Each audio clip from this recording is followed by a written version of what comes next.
Olá, é muito bom estar de volta. O nosso convidado de hoje aqui no Metrópolis Entrevista é o vice-presidente da República, general Hamilton Mourão.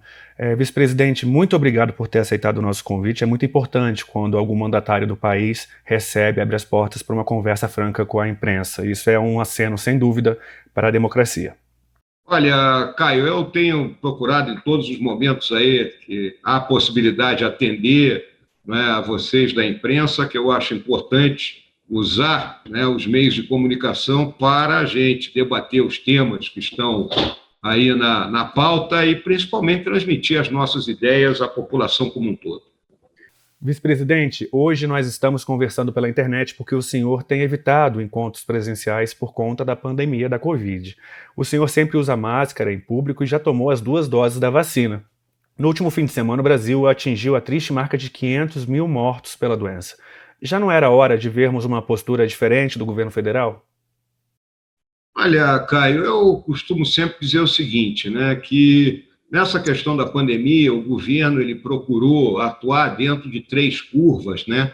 A curva da saúde, no intuito de buscar minimizar os efeitos da doença, uma doença desconhecida pela medicina até hoje, né? A medicina não conseguiu, né, chegar à melhor fórmula de como enfrentá-la, além da vacina, obviamente, né? O governo buscou trabalhar dentro da questão da economia, né, com financiamento, linhas de crédito, né, para que as empresas continuassem a se manter e principalmente a manter os seus funcionários, quando houve aquela questão do pagamento dos salários, parcela do salário sendo paga aí pelo governo, e, óbvio, o auxílio emergencial, o Corona Voucher. Agora há uma discussão grande aí, né, e muita coisa centrada em cima da pessoa do presidente Jair Bolsonaro, mas eu sempre procuro colocar muito claramente, né, as ações do governo vão muito além da retórica, vamos dizer assim. Então, eu acho que as ações positivas, elas superam, vamos dizer, algum tipo de retórica que não seja a melhor possível. Poucos integrantes do governo federal se manifestaram sobre 500 mil de mortes pela Covid. O ministro da Saúde, Marcelo Queiroga, foi um dos poucos a se solidarizar com as famílias das vítimas. Já o ministro das Comunicações, Fábio Faria, criticou a imprensa e disse que artistas e jornalistas torcem pelo vírus. Nesses 2 extremos, qual é a avaliação do senhor? O senhor está em qual lado do pêndulo? Eu acho que ambas as observações são pertinentes, né? Óbvio, o ministro Queiroga, né, como responsável pela saúde do povo brasileiro, né, vamos colocar assim, ele olha exatamente também esse lado lamentável, né, do número de mortes que nós atingimos, que eu considero que é muito tá ligado, né, vamos dizer, a essa desigualdade socioeconômica que nós temos no Brasil, né, e que obriga que as pessoas, né, tenham que estar na rua trabalhando, e também existe aquela indisciplina de parcela da população brasileira que não consegue ficar quieta e tem que participar de festa e tem que ir para a praia, etc. e tal, né? E, por outro lado, o número de curados aqui no Brasil, né, é expressivo, né? Óbvio que a gente tem dados que nós ainda não dominamos, né, porque a gente não sabe para aquelas pessoas que contraíram o vírus, não tiveram sintomas, né, esses dados não estão computados, existem alguns modelos, como aquele que vinha sendo conduzido lá pela Universidade Federal de Pelotas, né, que coloca que talvez a gente tenha 3 vezes aí o número de infectados, né, teríamos mais de 50 milhões de pessoas que teriam sido efetivamente infectadas aqui no Brasil. Vice-presidente, no último fim de semana nós acompanhamos novos protestos contra o presidente Jair Bolsonaro em diferentes cidades do Brasil. A quantidade de pessoas na rua surpreendeu o senhor, ou melhor, as manifestações têm um impacto direto no governo? Olha, Caio, todo governo sofre, né, a sua oposição, né, isso faz parte do jogo democrático, né, notadamente o grupo que perdeu a eleição no período anterior, né, ele, a partir de determinado momento, né, quando começa a se aproximar, né, o novo processo eleitoral, ele busca, né, aumentar aí o seu grau de participação e a sua, vamos dizer assim, deixar claro, né, as suas ideias contrárias em relação ao governo que está, no momento, exercendo essa posição, né? Eu não me surpreendi com isso, apenas é aquela história, né? Mais uma aglomeração, né? Então, é mais uma oportunidade para as pessoas se contaminarem no momento que nós estamos vivendo no Brasil, né? Agora, isso faz parte do jogo democrático, não vejo nada demais nisso aí. Por outro lado, a gente tem visto apoiadores do presidente Jair Bolsonaro organizando as chamadas motociatas, digamos assim, né? O senhor acha que há um risco de uma escalada de tensão entre apoiadores e opositores da atual gestão do presidente Jair Bolsonaro? Olha, Caio, nós vivemos hoje no mundo, né, essa situação, né? Existe essa dualidade, não é privilégio do Brasil. Você olha, fatos dessa natureza ocorreram e continuam a ocorrer, né, na maior democracia do mundo ocidental, que são os Estados Unidos da América, né? Aqui nos nossos vizinhos da América do Sul, nós tivemos a questão do Chile, recentemente a questão da Colômbia, problema na Bolívia, problema no Peru, tivemos problema no Equador, né? Dentro da União Europeia, né, a eleição, dois processos eleitorais que se avizinham, eles me parecem que vão conduzir a uma certa polarização, tanto da França como da Alemanha, né? Então, é uma coisa que está ocorrendo no mundo, né? Isso vem fruto desde a crise, né, lá das subprimes de 2008, quando empregos se desmancharam no ar, e a população civil, né, numa situação complicada e deixou de acreditar, parcela dessa população deixou de acreditar, né, no sistema democrático, e daí ocorrer essa polarização e esse tipo de manifestação. Vice-presidente, após o ex-ministro da Saúde, o general Eduardo Pazuello, ter participado ao lado do Bolsonaro de uma manifestação favorável ao presidente, o senhor defendeu que o Exército o punisse, fato que não ocorreu. O senhor considera o risco de uma anarquia militar real no nosso país? É um recorte isolado, viu, Caio? Eu já comentei isso com alguns colegas seus, né? Porque o general Pazuello ele já estava fora do Exército há mais de um ano, né? Desde maio do ano passado, né? Quando o presidente o exonerou do cargo de ministro da Saúde, ele não retornou para a força o deixou, né, sem função, né? Então, já era a sinalização que ele deveria, né, buscar a sua passagem para a reserva e, consequentemente, adotar outra, né, vamos dizer, outra linha de ação para a sua vida, né? Então, eu julgo que esse incidente é um incidente superado e as Forças Armadas elas estão cumprindo as suas tarefas, estão no interior dos seus quartéis, você não vê manifestações de cunho político de nenhum militar da ativa, né? Consequentemente, eu acho que é uma situação que está tranquila. O senhor preside o Conselho da Amazônia Legal, um conselho criado pelo governo federal para proteger, né, e monitorar a Amazônia, e recentemente o senhor criticou a ausência do ministro Ricardo Salles, do Meio Ambiente, na reunião do grupo, nas reuniões do grupo. Que tipo de impacto essa ausência do ministro ou de outros integrantes da esplanada pode ter no trabalho coordenado pelo senhor?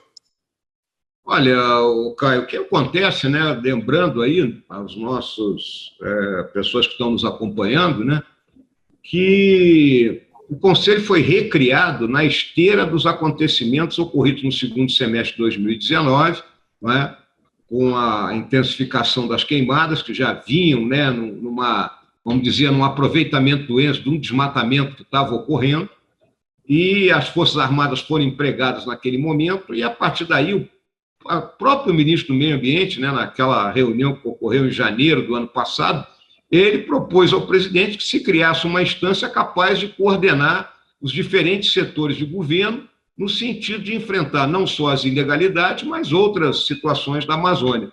Então, se todos os ministros não cooperam nesse trabalho, fica muito difícil para mim levar isso adiante, porque não é uma função executiva.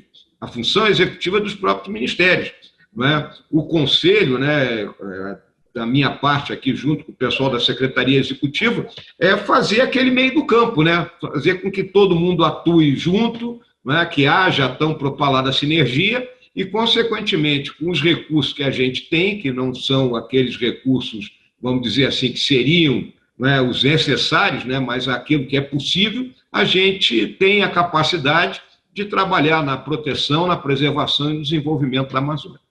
Vice-presidente, o presidente Bolsonaro assumiu compromissos, digamos, ambiciosos na cúpula do clima, como, por exemplo, dobrar os recursos para combater o desmatamento ilegal na Amazônia até 2030. Esse discurso ocorreu há quase 2 meses. De lá para cá, alguma coisa realmente foi colocada em prática?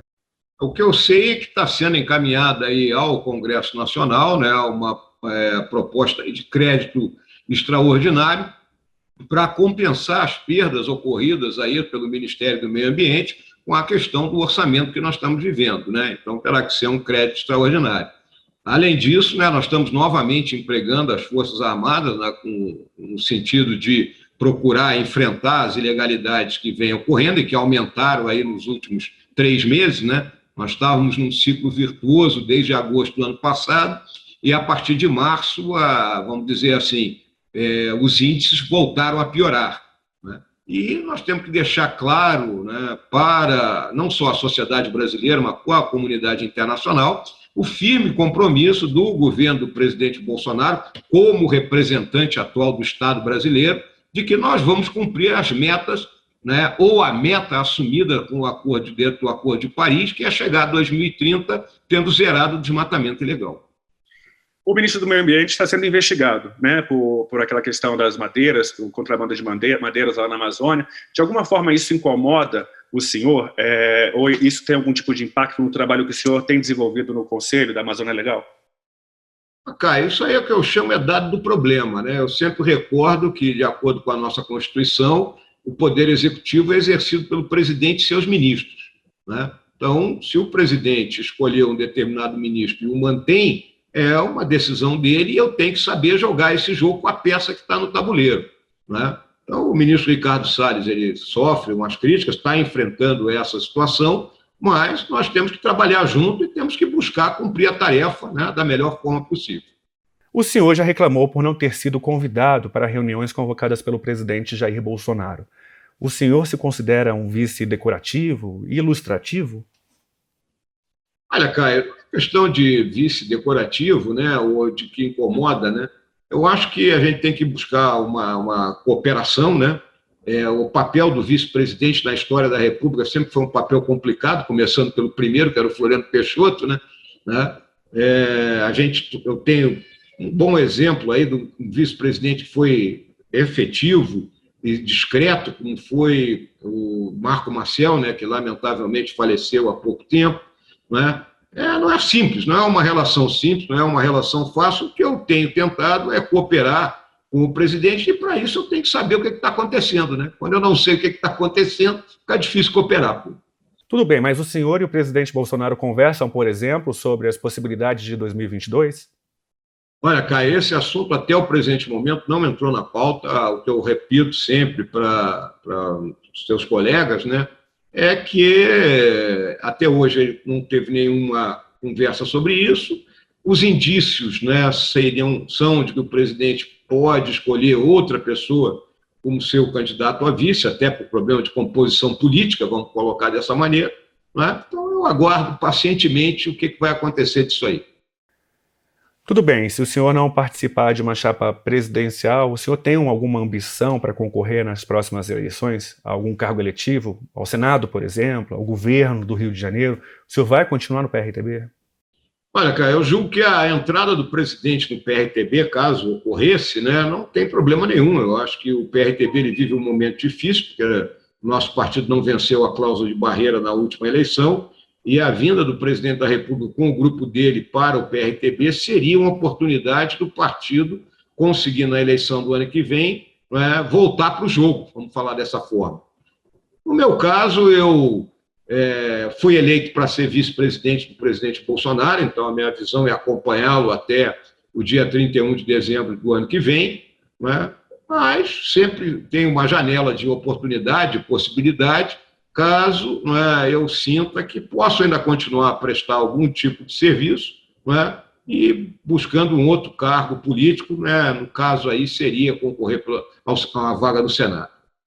E o senhor manteria o apoio à chapa do presidente Jair Bolsonaro? Sem sombra de dúvida, sem sombra de dúvida.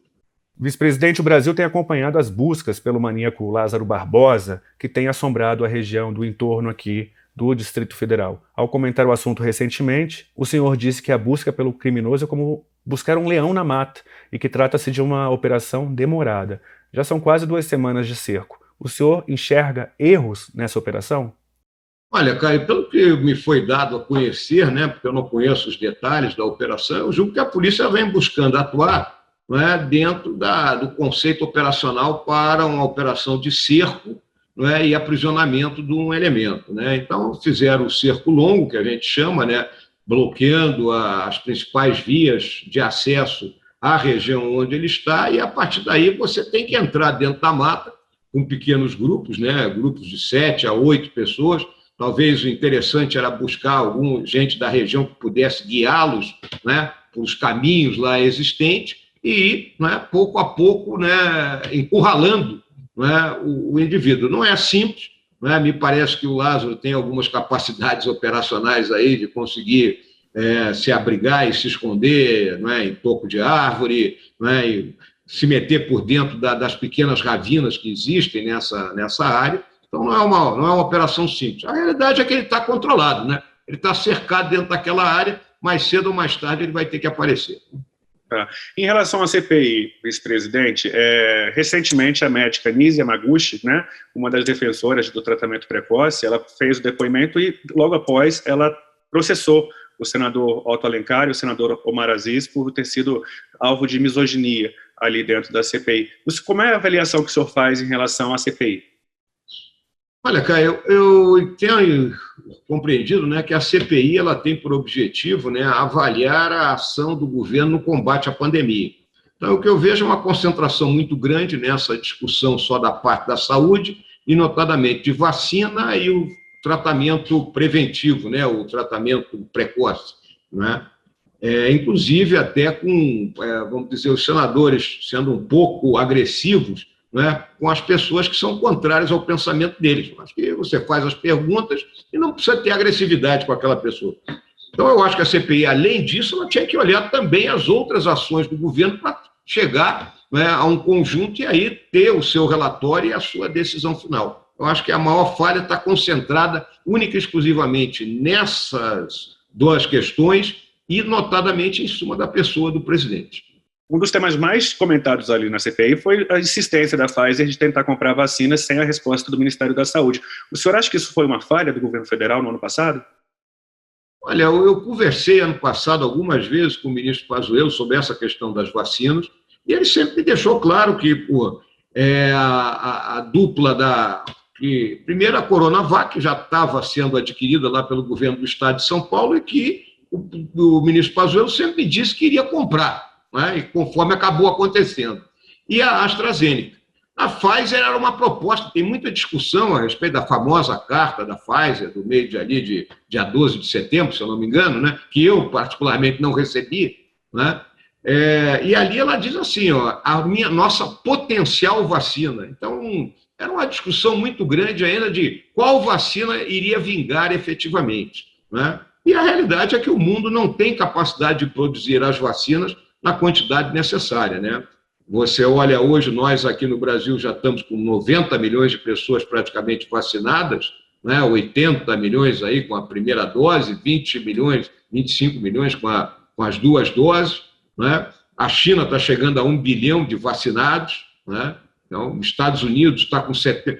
Tinha a meta de chegar a 4 de julho com 70% da população totalmente imunizada, ou seja, com as duas doses. O presidente Biden acha que não vai conseguir cumprir essa meta.